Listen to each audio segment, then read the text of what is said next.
is the most valuable person in your life.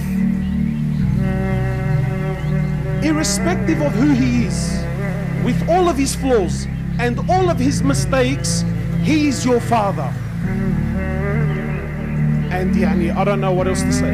How do I say it in a way where, brother, you know your father, he owns you. You know your father, he owns you. You know what he owns you means? He owns you. He owns your clothes. He owns your shoes. He owns your money. You know your money? If your father, I'm not encouraging fathers, I'm just giving you. If your father took every single dollar you own, you have nothing in front of Allah. You have nothing in the Islamic courtroom. You have nothing, because he owns you. He owns your wealth. He owns your clothes. He owns everything about you. He owns you. That's your dad.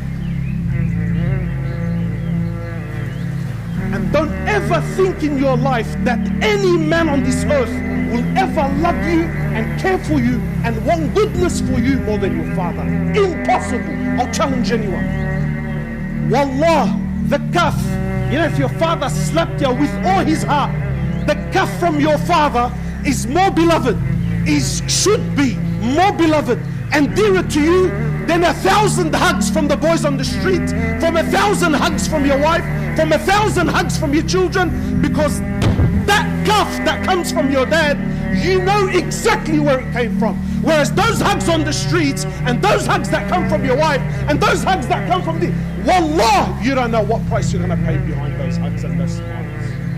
But whereas with your dad, you know exactly that when he whacked me, as much as it hurts, you know it came from the core of his heart for your goodness only.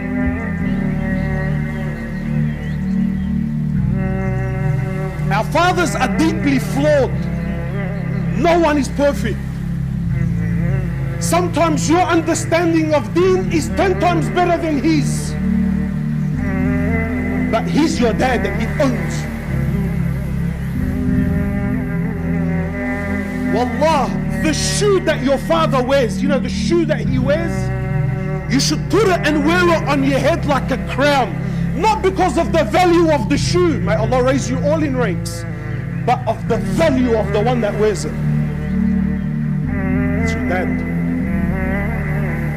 And it is unbelievably selfish that a young man comes and says to me, but why can't I do what I want? Wallah, brother, I got news for you.